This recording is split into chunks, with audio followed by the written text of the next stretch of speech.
ವೈದ್ಯಕೀಯ ರೋಗ ನಿರ್ಣಯದ ಬಗ್ಗೆ ಅಂದ್ರೆ ಈಗ ಒಂದು ಎಕ್ಸ್ರೇ ಮಷಿನ್ ಬಗ್ಗೆ ಯೋಚನೆ ಮಾಡಿ. ಎಕ್ಸ್ರೇ ಯಂತ್ರ. ಓಕೆ. ಈಗ ಒಬ್ಬ ವ್ಯಕ್ತಿಗೆ ಮೂಳೆ ಮುರಿದಿದೆ ಅಂದ್ರೆ ಆ ಎಕ್ಸ್ರೇ ಮಷಿನ್ ಆ ಮುರಿದಿರೋ ಬಿಳಿಗೆರೆನ ಬಹಳ ಸ್ಪಷ್ಟವಾಗಿ ಯಾವುದೇ ಮುಚ್ಚುಮರೆ ಇಲ್ಲದೆ ತೋರಿಸ್ಬಿಡುತ್ತೆ. ಹೌದು. ಭೌತಿಕ ಪ್ರಪಂಚದಲ್ಲಿ ಆ ನಿಖರತೆ ಸಾಧ್ಯ ಇದೆ. ಅಲ್ಲಿ ಒಂದು ನಿರ್ದಿಷ್ಟ ಸಮಸ್ಯೆಗೆ ನಿರ್ದಿಷ್ಟ ಕಾರಣ ಇದ್ದೇ ಇರುತ್ತೆ. ಕರೆಕ್ಟ್. ವೈದ್ಯರು ಆ ಚಿತ್ರ ನೋಡ್ಬಿಟ್ಟು ಇಲ್ಲಿದೆ ನೋಡಿ ಸಮಸ್ಯೆ, ಇದುವೇ ಮುರಿದ ಜಾಗ ಅಂತ ಬಹಳ ನಿಖರವಾಗಿ ಹೇಳ್ಬಿಡ್ತಾರೆ. ಅಲ್ಲಿ ಎಲ್ಲವೂ ಕಪ್ಪು ಬಿಳುಪು, ಯಾವುದೇ ಗೊಂದಲಕ್ಕೆ ಅಲ್ಲಿ ಜಾಗನೇ ಇರಲ್ಲ. ನಿಜ. ಆದರೆ ಮನುಷ್ಯನ ಮನಸ್ಸು, ಆತನ ಸಂಬಂಧಗಳು, ನಿಷ್ಠೆ ಅಥವಾ ದ್ರೋಹದ ವಿಷಯಕ್ಕೆ ಬಂದಾಗ ಆ ಎಕ್ಸ್ರೇ ಯಂತ್ರ ಸಂಪೂರ್ಣವಾಗಿ ಫೇಲ್ ಆಗ್ಬಿಡುತ್ತೆ. ಎಕ್ಸಾಕ್ಟ್ಲಿ. ನಮ್ಮ ಆಂತರಿಕ ಜಗತ್ತಿನಲ್ಲಿ ಅಂದ್ರೆ ಈ ಮಾನಸಿಕ ಆಘಾತಗಳು ಅಥವಾ ನರವಿಜ್ಞಾನದ ಜಗತ್ತಿಗೆ ಕಾಲಿಟ್ಟಾಗ ಅಲ್ಲಿನ ಪರಿಸ್ಥಿತಿ ಎಷ್ಟು ಗೊಂದಲಮಯವಾಗಿರುತ್ತೋ ಮಾನವ ಸಂಬಂಧಗಳು ಅಷ್ಟೇ. ಹೌದು. ಯಾರು ಯಾವಾಗ ದ್ರೋಹ ಮಾಡ್ತಾರೆ ಅಥವಾ ಯಾರು ಕೊನೆಯವರೆಗೂ ನಮ್ ಜೊತೆಲೇ ಇರ್ತಾರೆ ಅನ್ನೋದನ್ನ ಅಳಿಯೋಕ್ಕೆ ಯಾವುದೇ ಯಂತ್ರ ಇಲ್ಲ ಅಲ್ವಾ? ಖಂಡಿತ ಇಲ್ಲ. ಸೊ ಇವತ್ತಿನ ನಮ್ಮ ಈ ಆಳವಾದ ಅಧ್ಯಯನದಲ್ಲಿ ನಾವು 2000 ವರ್ಷಗಳ ಹಿಂದಿನ ಒಂದು ರಾತ್ರಿಯ ಭೋಜನದ ಕತೆನ ಚರ್ಚೆ ಮಾಡ್ತಾ ಇದ್ದೀವಿ. ಹೌದು. ಇಂದಿನ ನಮ್ಮ ಮುಖ್ಯ ಮೂಲ ಸಾಮಗ್ರಿಗಳು ಬೈಬಲ್ನ ಯೋಹಾನ ಅಂದ್ರೆ ಜಾನ್ 13ನೇ ಅಧ್ಯಾಯದ ಸುತ್ತ ಸುತ್ತುತ್ತವೆ. ಇದರಲ್ಲಿ ನಾವು ಐತಿಹಾಸಿಕ ವಿಶ್ಲೇಷಣೆಗಳು, ಆಧುನಿಕ ಧಾರ್ಮಿಕ ಪ್ರವಚನಗಳು ಮತ್ತೆ ಜಗತ್ತಿನ ನೈಜ ಘಟನೆಗಳ ಉಲ್ಲೇಖಗಳನ್ನೆಲ್ಲ ನೋಡಬಹುದು. ಆಶ್ಚರ್ಯ ಏನಂದ್ರೆ ಇವತ್ತಿಗೂ ಕೂಡ ಇದೊಂದು ಅತ್ಯುತ್ತಮ ಸೈಕಲಾಜಿಕಲ್ ಥ್ರಿಲ್ಲರ್ ಥರನೇ ಅನ್ಸುತ್ತೆ. ಅದೇ, ನನಗೂ ಅದೇ ಅನಿಸ್ತು. 2000 ವರ್ಷ ಹಳೇ ಕತೆ ಆದ್ರೂ ಕೂಡ ಬಹಳ ಕ್ಯೂರಿಯಸ್ ಆಗಿದೆ. ಈ ಅಧ್ಯಯನದ ಹಿಂದಿರೋ ಮುಖ್ಯ ಉದ್ದೇಶ ಕೂಡ ಅದೇ. ಒಂದೇ ರಾತ್ರಿಯಲ್ಲಿ ಕೇವಲ ಕೆಲವೇ ಗಂಟೆಗಳ ಅಂತರದಲ್ಲಿ ನಡೆದ ಘಟನೆಗಳನ್ನ ನಾವು ಡಿಕೋಡ್ ಮಾಡಬೇಕಿದೆ. ಅಂದ್ರೆ ಮಾನವನ ಅತಿ ದೊಡ್ಡ ದೌರ್ಬಲ್ಯಗಳಾದ ಆ ದ್ರೋಹ, ನಿರಾಕರಣೆ ಮತ್ತೆ ಅವುಗಳಿಗೆ ಪ್ರತಿಯಾಗಿ ನೀಡಲ್ಪಟ್ಟ ಪ್ರೀತಿಯ ಹೊಸ ವ್ಯಾಖ್ಯಾನ, ಇವುಗಳ ನಡುವಿನ ಘರ್ಷಣೆ. ಕರೆಕ್ಟ್. ಇದನ್ನ ಬಿಡಿಸಿ ನೋಡೋದೇ ಇವತ್ತಿನ ನಮ್ಮ ಗುರಿ.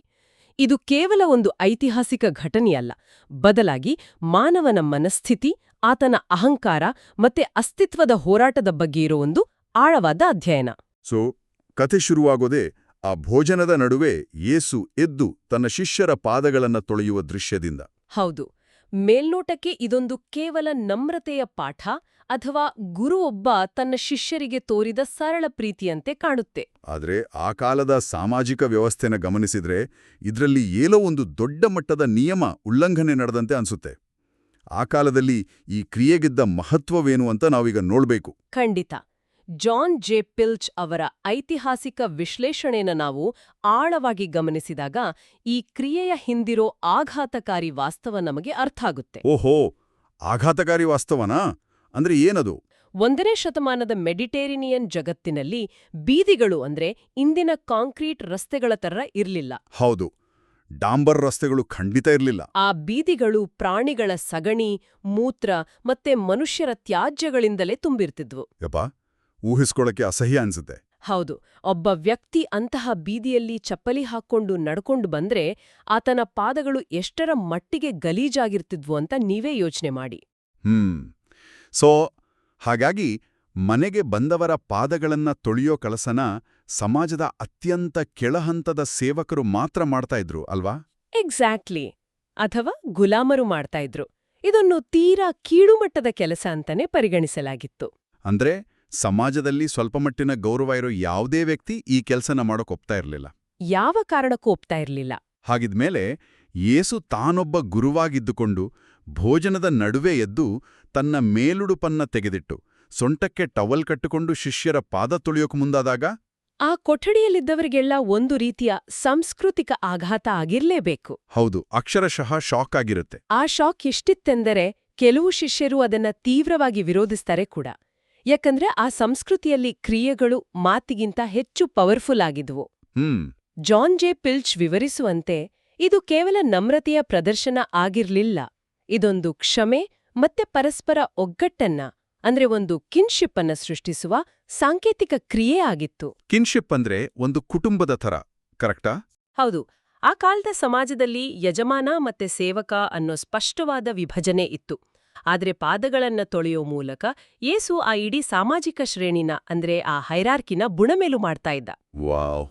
ಅವರ ತಪ್ಪುಗಳನ್ನ ಪಾಪಗಳನ್ನ ಸಾಂಕೇತಿಕವಾಗಿ ತೊಳೆದುಹಾಕಿ ಅವರನ್ನ ಸಮಾನ ಮಟ್ಟದ ಕುಟುಂಬದಂತೆ ಒಗ್ಗೂಡಿಸುವುದು ಇದರ ಮುಖ್ಯ ಉದ್ದೇಶ ಆಗಿತ್ತು ಅನ್ನೋದು ಬಹಳ ಡೀಪ್ ಆಗಿದೆ. ಹೌದು. ಇದನ್ನ ಇಂದಿನ ಕಾಲದ ಕಾರ್ಪೊರೇಟ್ ಜಗತ್ತಿಗೆ ಹೋಲಿಸಿ ನೋಡಿದ್ರೆ ಇದರ ತೀವ್ರತೆ ನಮ್ಗೆ ಇನ್ನಷ್ಟು ಚೆನ್ನಾಗಿ ಅರ್ಥ ಆಗುತ್ತೆ ಅನ್ಸುತ್ತೆ. ಅಂದ್ರೆ ಹೇಗೆ ಹೇಳ್ತಿದ್ದೀರಾ? ಒಮ್ಮೆ ಕಲ್ಪಿಸ್ಕೊಳ್ಳಿ, ಒಂದು ದೊಡ್ಡ ಮಲ್ಟಿನ್ಯಾಷನಲ್ ಕಂಪನಿಯ ಸಿಇಒ ತಾನೇ ಸ್ವತಃ ಕಚೇರಿಯ ಟಾಯ್ಲೆಟ್ ಅನ್ನ ಕ್ಲೀನ್ ಮಾಡಕ್ಕೆ ಬ್ರಷ್ ಹಿಡಿದು ನಿಂತ್ರೆ ಹೇಗಿರುತ್ತೆ? ಓ ಮೈ ಗಾಡ್, ಅದು ನಿಜಕ್ಕೂ ದೊಡ್ಡ ನ್ಯೂಸ್ ಆಗ್ಬಿಡುತ್ತೆ. ಹೌದು.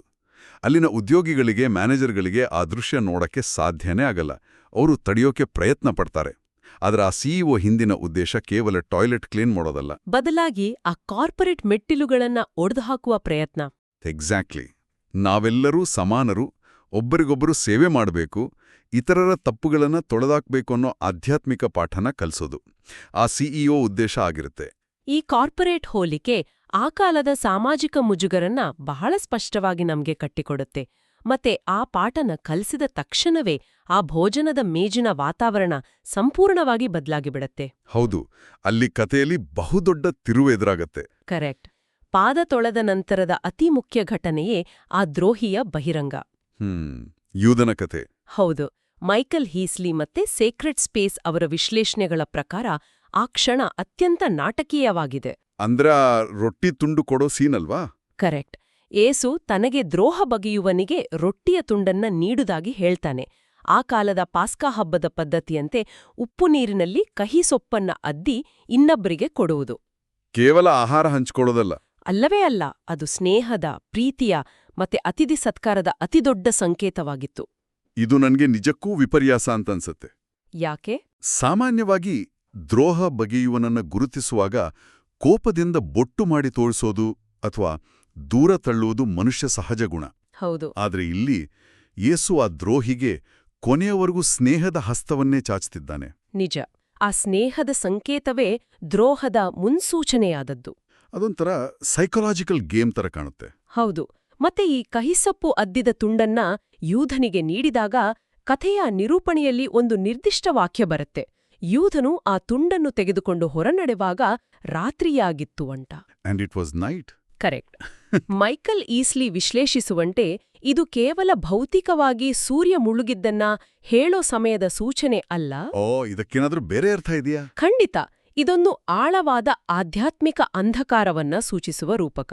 ಯೂಧನು ಬೆಳಕಿನಿಂದ ಸಂಪೂರ್ಣ ಕತ್ತಲಿಗೆ ಅಂದ್ರೆ ತನ್ನ ಸ್ವಯಂ ರಕ್ಷಣೆಯ ಆ ಸೆಲ್ಫ್ ಪ್ರಿಸರ್ವೇಷನ್ ಅಂಧಕಾರಕ್ಕೆ ಹೆಜ್ಜೆ ಇಟ್ಟಿದ್ದ ಅಂತ. ಆದ್ರೆ ಇಲ್ಲಿ ನನಗೊಂದು ಬಹಳ ಗಂಭೀರವಾದ ಪ್ರಶ್ನೆ ಕಾಡ್ತಾ ಇದೆ. ಕೇಳಿ.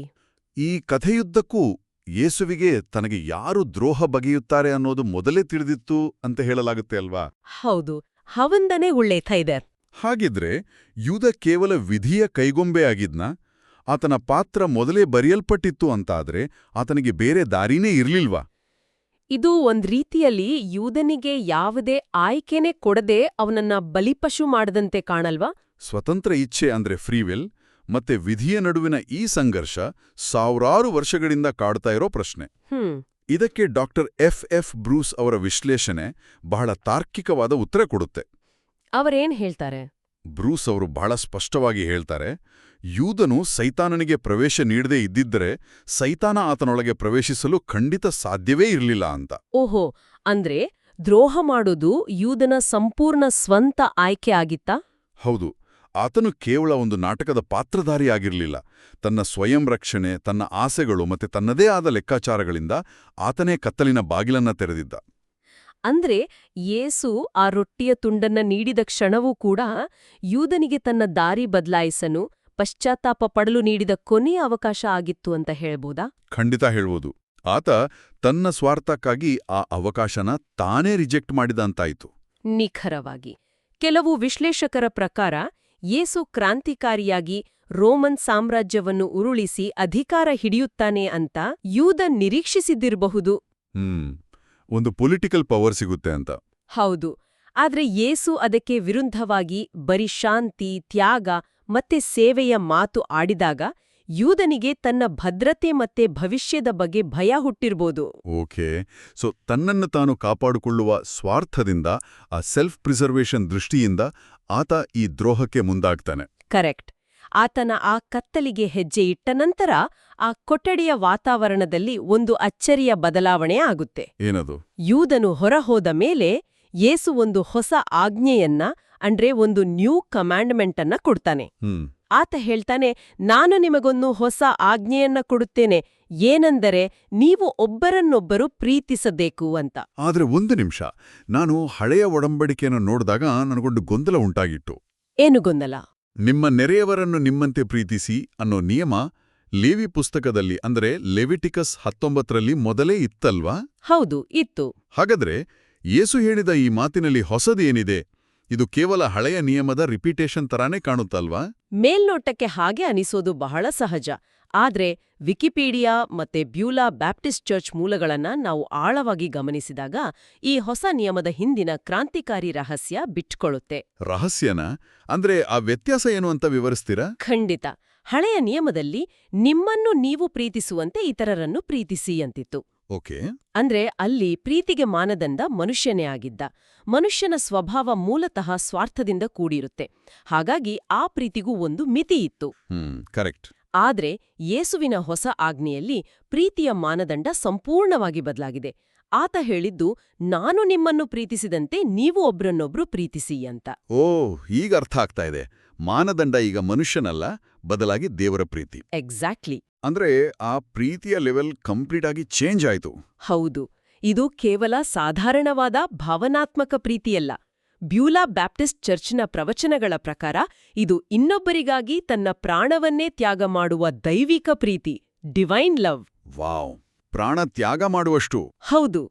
ತಮಗೆ ಪ್ರತಿಯಾಗಿ ಪ್ರೀತಿಸದವರನ್ನು, ತಮಗೆ ಹಿಂಸೆ ನೀಡುವವರನ್ನು, ಕೊನೆಗೆ ದ್ರೋಹ ಮಾಡುವವರನ್ನು ಪ್ರೀತಿಸುವ ಅತ್ಯುನ್ನತ ಮಟ್ಟದ ಪ್ರೀತಿ ಇದು.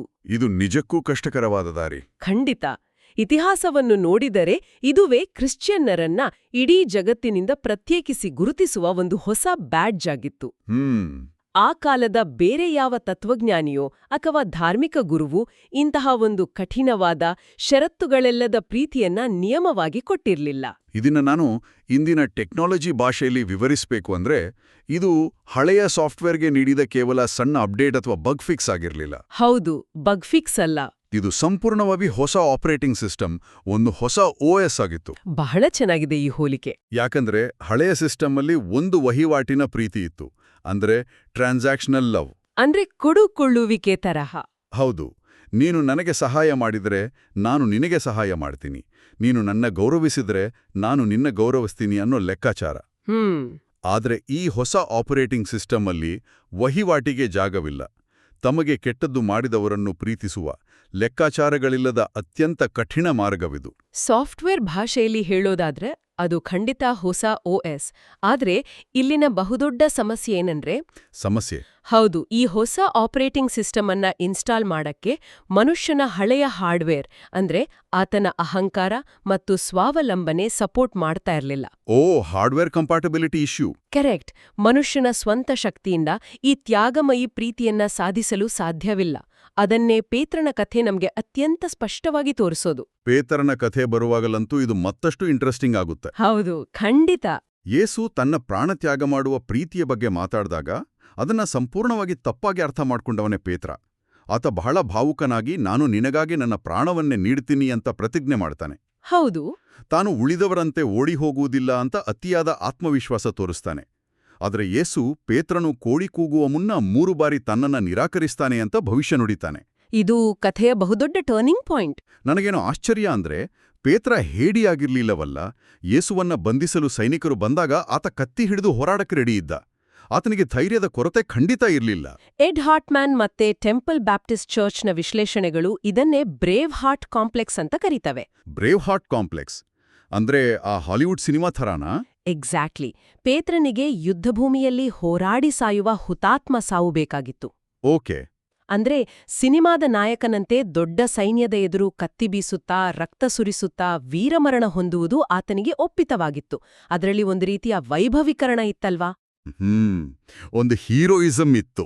ಆದರೆ ಒಬ್ಬ ಸಾಮಾನ್ಯ ಅಪರಾಧಿಯಂತೆ ಕೈಕಾಲು ಕಟ್ಟಿಸ್ಕೊಂಡು, ಜನರಿಂದ ಮುಖಕ್ಕೆ ಉಗಿಸ್ಕೊಂಡು, ಯಾವುದೇ ಪ್ರತಿರೋಧ ಇಲ್ಲದೆ ಶಿಲುಬೆಗೇರುವ ಅವಮಾನಕರ ಸಾವು ಆತನಿಗೆ ಒಪ್ಪಿಗೆ ಇರಲಿಲ್ಲ. ಅಂದ್ರೆ ಆತನಿಗೆ ತನ್ನ ಧೈರ್ಯದ ಪ್ರದರ್ಶನ ಮಾಡುವ ಪ್ರೀತಿ ಗೊತ್ತಿತ್ತೇ ಹೊರತು ಶರಣಾಗತಿಯ ಮತ್ತೆ ಅವಮಾನವನ್ನ ಸಹಿಸುವ ತ್ಯಾಗದ ಪ್ರೀತಿ ಗೊತ್ತಿರಲಿಲ್ಲ ಅಂತಾಯಿತು. ಖಂಡಿತ. ಇದು ನಿಜಕ್ಕೂ ಎಂತಹ ವಿಪರ್ಯಾಸ ಅಲ್ವಾ? ರೋಮನ್ ಸೈನ್ಯದ ಎದುರು ಕತ್ತಿ ಹಿಡಿದು ಹೋರಾಡಲು ಸಿದ್ಧನಿದ್ದ ಅದೇ ಪೇತ್ರ ಕೆಲವೇ ಗಂಟೆಗಳ ನಂತರ ಏನಾಗ್ತಾನೆ ನೋಡಿ. ಅದೇ ಕೆಲವೇ ಗಂಟೆಗಳ ನಂತರ ಬೆಂಕಿಯ ಬಳಿ ಚಳಿ ಕಾಯಿಸ್ಕೊಳ್ಳುತ್ತಿದ್ದಾಗ ಒಬ್ಬ ಸಣ್ಣ ಹುಡುಗಿಯ ಪ್ರಶ್ನೆಗೆ ಹೆದರಿ ಯೇಸು ಯಾರೆಂದೇ ನನಗೊತ್ತಿಲ್ಲ ಅಂತ ಪದೇ ಪದೇ ಸುಳ್ಳು ಹೇಳ್ತಾನೆ. ಅದೇ ಪೇತ್ರನ ಅತಿಯಾದ ಸ್ವಾವಲಂಬನೆ ಅಂದ್ರೆ ಸೆಲ್ಫ್ ರಿಲಯನ್ಸ್ ಮತ್ತೆ ಅಹಂಕಾರದ ಪತನ. ತನ್ನ ಸ್ವಂತ ಬಲದ ಮೇಲಿನ ಅತಿಯಾದ ನಂಬಿಕೆ ಹೇಗೆ ಒಂದು ಸಣ್ಣ ಬೆದರಿಕೆಯ ಎದುಲು ಕ್ಷಣಮಾತ್ರದಲ್ಲಿ ಕುಸಿದು ಹೋಗುತ್ತೆ ಅನ್ನೋದಕ್ಕೆ ಇದೊಂದು ಐತಿಹಾಸಿಕ ಸಾಕ್ಷಿ. ಅಂದ್ರೆ ನಮ್ಮ ಸ್ವಂತ ಬಲದಿಂದ, ನಮ್ಮ ವಿಲ್ ಪವರ್ನಿಂದ ನಾವು ಇಂತಹ ತ್ಯಾಗಮಯೀ ಪ್ರೀತಿಯನ್ನ ಸಾಧಿಸ್ತೀವಿ ಅನ್ಕೊಳ್ಳೋ ಕೇವಲ ಭ್ರಮೆಯಷ್ಟೇ ಅಂತ ಪೇತ್ರನ ಕತೆ ಸಾಬೀತುಪಡಿಸುತ್ತೆ. ಖಂಡಿತ.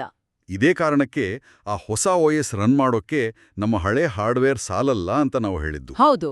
ಈ ಇಡೀ ಪ್ರಸಂಗವನ್ನ ಕೇಳುವಾಗ ಇದು ಕೇವಲ 2000 ವರ್ಷಗಳ ಹಿಂದಿನ ಕಥೆಯಾಗಿ ಉಳಿಯೋದಿಲ್ಲ. ನಮ್ಮ ದೈನಂದಿನ ಜೀವನದಲ್ಲೂ ನಾವೆಲ್ಲರೂ ಒಂದಲ್ಲ ಒಂದು ರೀತಿಯಲ್ಲಿ ದ್ರೋಹ ಮಾಡ್ತೀವಿ ಅಥವಾ ದ್ರೋಹಕ್ಕೆ ಒಳಗಾಗ್ತೀವಿ ಅಲ್ವಾ? ಮೈಕಲ್ ಕೆ ಮಾರ್ಷ್ ಅವರ ವಿಶ್ಲೇಷಣೆ ಕೂಡ ಇದೇ ಅಂಶದ ಮೇಲೆ ಬೆಳಕು ಚೆಲ್ಲುತ್ತೆ. ಅವರೇನ್ ಹೇಳ್ತಾರೆ? ನಾವು ಪ್ರತಿದಿನ ನಮ್ಮ ಸ್ನೇಹಿತರಿಗೆ, ಕುಟುಂಬದವರಿಗೆ ಅಥವಾ ನಮ್ಮದೇ ಆದ ನೈತಿಕ ತತ್ವಗಳಿಗೆ ದ್ರೋಹ ಬಗೆಯುವರಾಗಿರ್ತೀವಿ. ಸಣ್ಣಪುಟ್ಟ ಸುಳ್ಳುಗಳು, ಮೋಸಗಳು. ಹೌದು.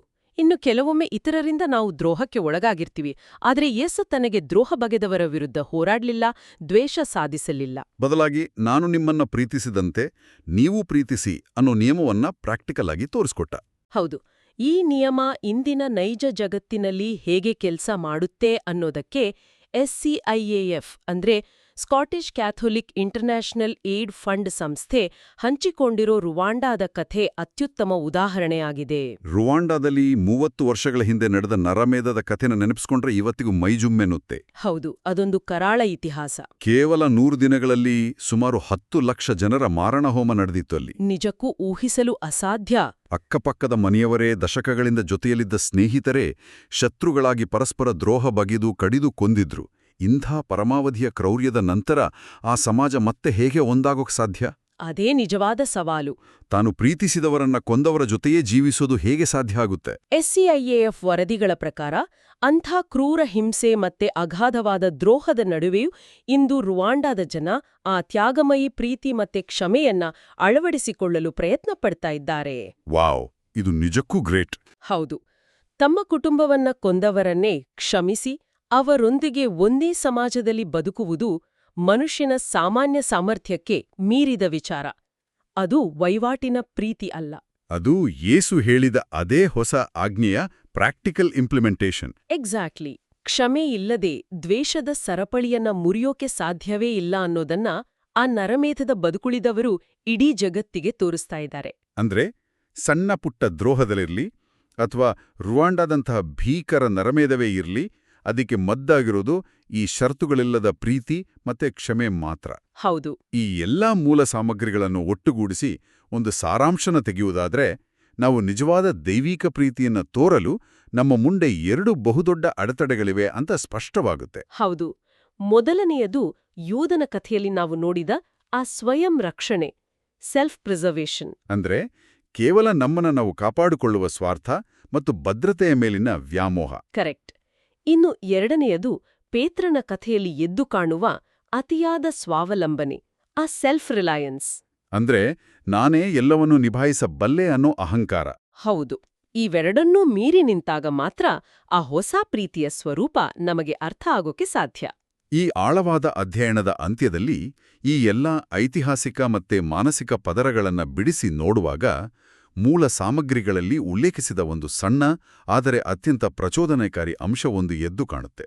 ಆ ಭೋಜನದ ಮೇಜಿನ ಬಳಿಯ ದೃಶ್ಯ ತಾನೆ? ಹೌದು.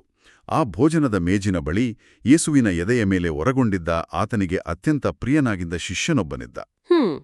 ಈತ ಬಹುಶಃ ಈ ಅಧ್ಯಾಯವನ್ನ ಬರೆದ ಯೋಹಾನನೇ ಇರಬಹುದು ಅಂತ ಅನೇಕ ವಿಶ್ಲೇಷಕರು ಹೇಳ್ತಾರೆ. ಆದರೆ ಇಡೀ ಕಥೆಯಲ್ಲಿ ಆ ಶಿಷ್ಯನ ಹೆಸರನ್ನ ಎಲ್ಲಿಯೂ ನಿಖರವಾಗಿ ಉಲ್ಲೇಖಿಸಿಲ್ಲ.